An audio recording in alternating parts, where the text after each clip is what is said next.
Hello guys, नमस्कार, जय हिंद। स्वागत है आपका मेरे यूट्यूब चैनल सौरवी एजुकेशन हब में। तो आज हम पढ़ रहे हैं हमारी क्लास 9th का जो फर्स्ट चैप्टर है, जिसका नाम है हमारे आसपास के पदार्थ। उसके जो बुक के लास्ट में जो क्वेश्चन दिए गए थे उनको पढ़ेंगे। अब हमारी वीडियोस डेली शाम को 6 बजे आएगी। इसमें हम पूरे बुक के क्वेश्चन एक साथ देखेंगे, पूरे चैप्टर के क्वेश्चन एक साथ। तो आते हैं सीधे अपने क्वेश्चन पर। हमारा फर्स्ट क्वेश्चन क्या है? निम्नलिखित तापमानों को सेल्सियस इकाई में परिवर्तित करें। ओके, तो एक फॉर्मूला हमने पढ़ा था जब हमने इसके है ना बुक के अंदर के क्वेश्चन पढ़े थे ना, वो जो पेज के अंदर दिए जाते हैं बुक के साथ चैप्टर के अंदर, उनको देखा था। तो उसके टाइम एक फॉर्मूला क्या पढ़ा था, देखिए हमें इनको काय में परिवर्तित करना है, सेल्सियस में। तो एक फॉर्मूला होता है temperature kelvin is equal to temperature Celsius plus 273। ये याद रखना है हमें। क्या करना है, ये हमें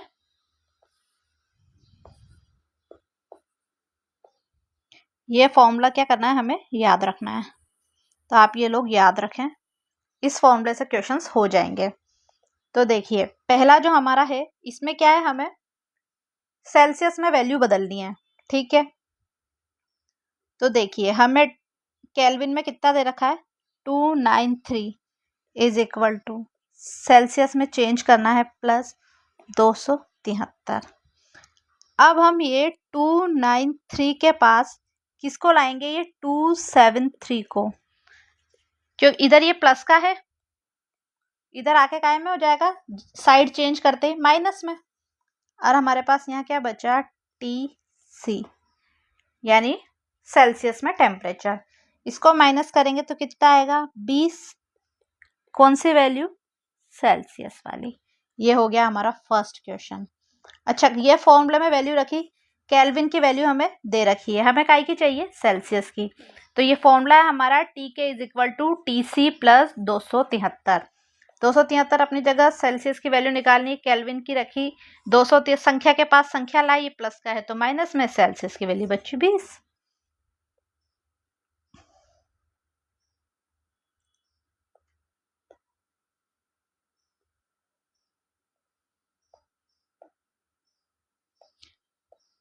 अब आते हैं हम अपने क्वेश्चन नंबर इसी के बी वाले पार्ट पे।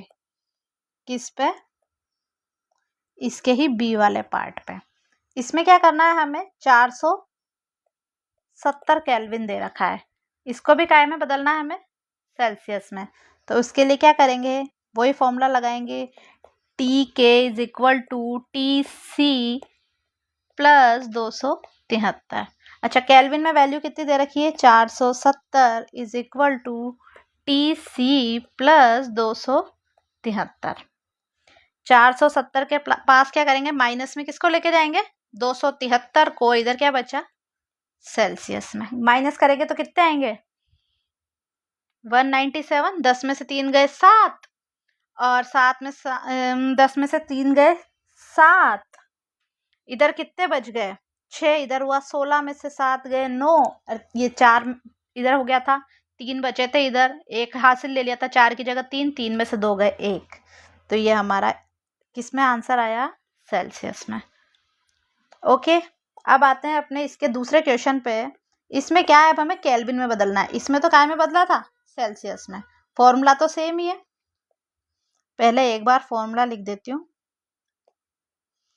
क्या है formula, T K is equal to T C plus 273। ठीक है, ए वाला क्वेश्चन करेंगे पहले।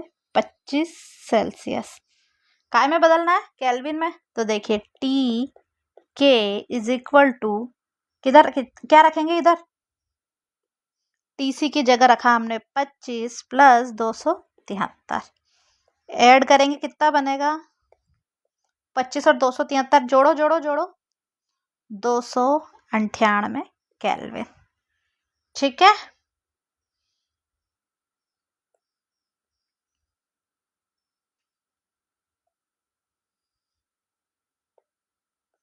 अब क्वेश्चन नंबर बी पे आते हैं हम। इसका क्वेश्चन नंबर बी क्या है, 373 सेंटीग्रेड सेल्सियस। इसको काय में बदलेंगे हम, केल्विन में। तो वही formula T K is equal to, जो सेल्सियस में वैल्यू दी गई है, कितनी दी गई है हमें, 373 प्लस 273।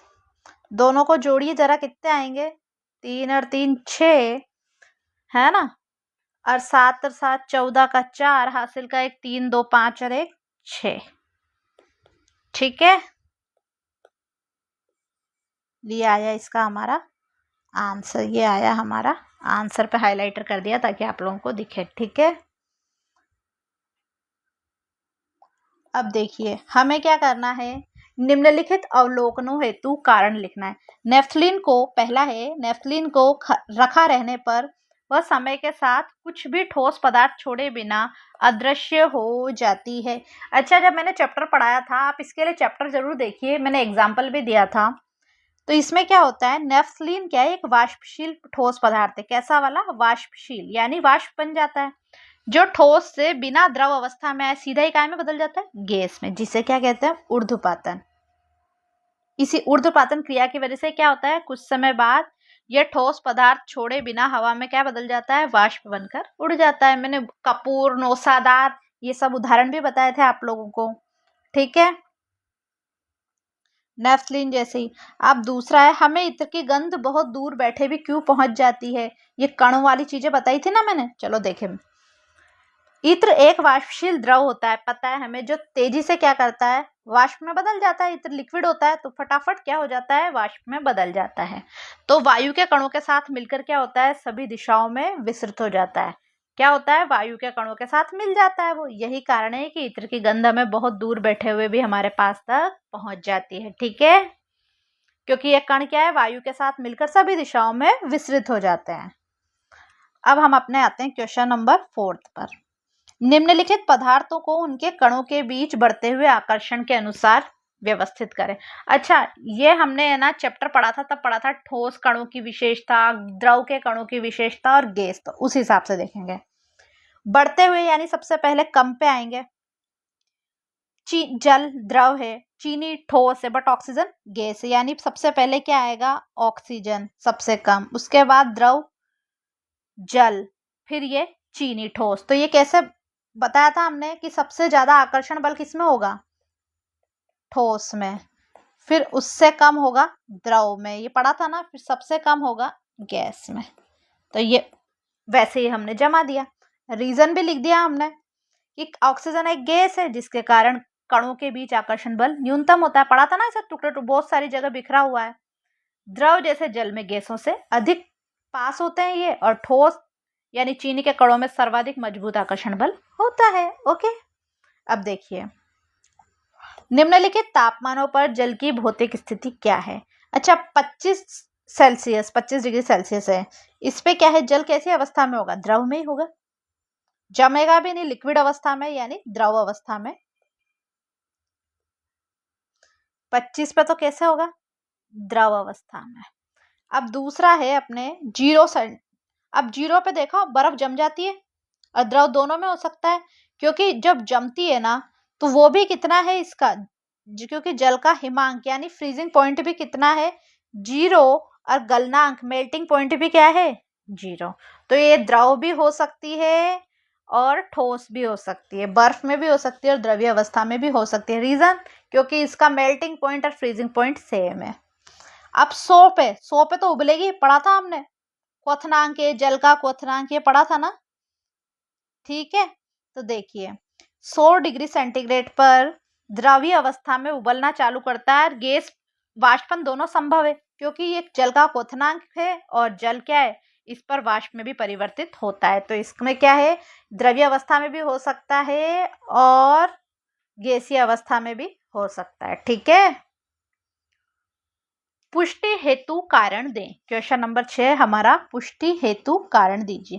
जल कमरे के ताप पर द्रव है, रीजन बताना है। दूसरा है लोहे की अलमारी कमरे के ताप पर ठोस है। ठीक है, अच्छा एक बात बताइए, जल कमरे के ताप पे द्रव क्यों है, क्योंकि जो इसका मतलब जो फ्रीजिंग पॉइंट है जमने का वो कितना है, 0, और जो क्वथनांक है उबलने का वो है 100, यही है। अब देखिए साथ ही इसका निश्चित आयतन होता है ना, हमने पढ़ा था, वो मैंने एग्जाम्पल दिया था ग्लास और प्याले वाला। पानी डालते हैं, आयतन निश्चित होता है परंतु आकार निश्चित नहीं होता है। इसलिए क्या होता है, जल को जिस बर्तन में रखते हैं उसी का आकार ले लेता है।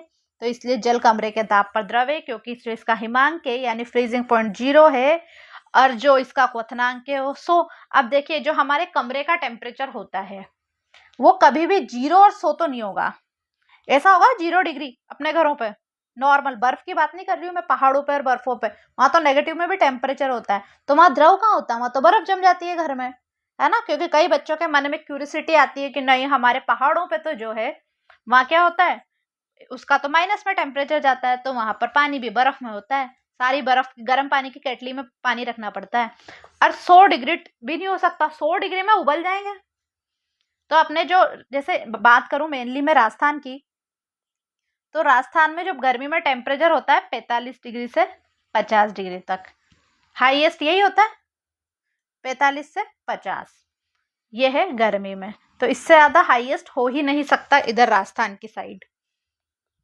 अब देखिए साथ ही इसका, ये तो पढ़ लिया हमने कि भाई जिस बर्तन में रखते हैं उसी का आकार ले लेता है। अब लोहे की अलमारी जो है कमरे के ताप पर ठोस क्यों है, क्योंकि जो लोहे का इसका गलनांक है कमरे के ताप से बहुत अधिक होता है, क्योंकि ये लोहा है, लोहा यानी ठोस, ये इसको गलाने के लिए यानी मेल्टिंग पॉइंट बहुत ज्यादा होगा।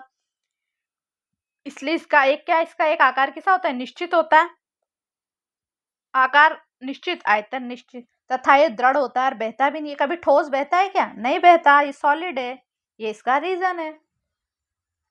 देखिए अब आते हैं 273 केल्विन पर बर्फ को ठंडा करने पर तथा जल को इसी ताप पर ठंडा करने के लिए शीतलता का प्रभाव अधिक क्यों। ओके, 273 पे बर्फ को ठंडा करने और जल को इसी तापमान पर ठंडा करने पर शीतलता का प्रभाव अधिक क्यों होता है। देखिए 273 केल्विन या 0 डिग्री सेल्सियस पर बर्फ किसी पदार्थ या माध्यम में गुप्त ऊष्मा लेती है। अब क्या होती है, गुप्त ऊष्मा लेती है, जो इसके अवस्था में परिवर्तन लाता है। अब अवस्था में परिवर्तन लाने के लिए क्या होगा, टेम्परेचर में वृद्धि होगी, पढ़ा था ना हमने पहले। इसके क्या होगी, अवस्था में परिवर्तन लाता है, फिर क्या होगी, इसके टेम्परेचर में वृद्धि। परंतु इसी ताप पर जल केवल क्या करता है, ताप में वृद्धि के लिए ही ऊष्मा प्राप्त करता है। अच्छा, बर्फ को तो अगर हम ऊष्मा कर देंगे तो सबसे पहले क्या होगी, अवस्था में परिवर्तन होगा कि बर्फ मेल्ट होकर द्रव में बनेगा, जल में, तो फिर उसके बाद में तापमान में वृद्धि होगी, जल बनेगा, जब भी तो टेम्परेचर बढ़ेगा। परंतु जब हम क्या करेंगे, जल में ऐसा करेंगे तो इसी ताप पर जल केवल क्या था, ताप में वृद्धि के लिए ही ऊष्मा प्राप्त करता है। बर्फ का गलन यानी पिघालने के लिए या संगलन की गुप्त ऊष्मा क्या है, 3.34 इंटू 105 जूल, ये याद रखनी है। अर्थात प्रति इकाई किलोग्राम बर्फ को जल में बदलने के लिए 3.34 इंटू 105 जूल ऊष्मा की आवश्यकता पड़ती है। इसलिए बर्फ अधिक शीतलता प्रदान करता है। क्या करता है, इसलिए बर्फ अधिक शीतलता प्रदान करता है, क्योंकि जल किसी भी प्रकार की गुप्त ऊष्मा नहीं लेता। जल के पास देखो ना कहाँ गुप्त ऊष्मा है, वो तो गर्म होगा तो सीधे टेम्परेचर बढ़ाएगा, बट बर्फ के पास क्या होती है, अपनी गुप्त ऊष्मा होती है। रीजन इसका मेनली यही है, क्योंकि क्या है, इसके पास गुप्त ऊष्मा होती है, बट पानी जल के पास नहीं होती, बर्फ के पास होती है। ठीक है, याद रखना, ये क्वेश्चन अच्छा है। ओके, इसलिए बर्फ हमें ज्यादा शीतलता का प्रभाव बर्फ से ज्यादा महसूस होता है। अब आते हैं अपने क्वेश्चन नंबर 8 पर, उबलते हुए जल अथवा भाप में से जलने पर। अरे ये क्वेश्चन तो फेवरेट है, एग्जामिनर्स का फेवरेट क्वेश्चन है, कई बार आता है। जब हम स्कूल में पढ़ते थे ना तब भी आया करता था और आज भी आता है। साइंस में कुछ चेंज नहीं हुआ, सिलेबस में इधर उधर चैप्टर आगे पीछे बढ़ा देते हैं, कम कर देते हैं, बस यही करते हैं।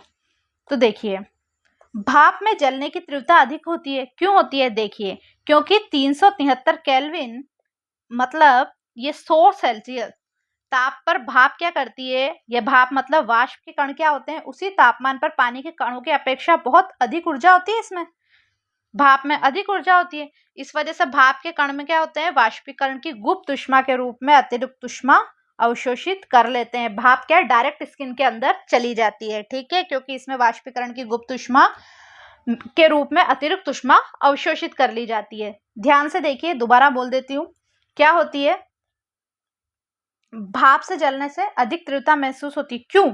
क्योंकि जो भाप के पास होती है पानी के कणों की अपेक्षा अधिक ऊर्जा होती है, क्योंकि भाप के कणों में वाष्पीकरण की गुप्त ऊष्मा भी होती है। क्या होती है? वाष्पीकरण की गुप्त ऊष्मा होती है, जो क्या करती है? अतिरिक्त ऊष्मा अवशोषित कर लेती है। वो अतिरिक्त ऊष्मा स्किन में बहुत जल्दी अंदर चली जाती है। अब आते हैं हम अपने लास्ट क्वेश्चन पे इस चैप्टर के। निम्नलिखित चित्र के लिए A B C D E F की अवस्था परिवर्तन को नामांकित करें। तो देखिए ये ए यानी ठोस से काय में बन रहा है? द्रव में। यानी ये कौन सा है? संगलन। क्या है? गलन हो रहा है, फ्यूजन, संगलन। फिर देखते हैं बी, द्रव से गैस क्या होता है? वाष्प बनती है, ये वाष्प बनी बी, है ना। सी देखते हैं। अब अच्छा, गैस से द्रव काय में बनता है? जमने वाला प्रोसेस होता है ना। ये जमने क्या? संघनन, इकट्ठा होने लग जाता है। संघनित पढ़ा था ना हमने, संघनन।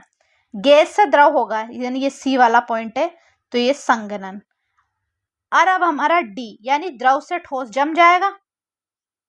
ठीक है। ई कहाँ है हमारा? ठोस से सीधे गैस। ऊर्ध्वपातन पढ़ा अभी, नेफ्थलीन वाला। क्या हुआ? इसमें द्रव वाली स्टेप ही नहीं आती।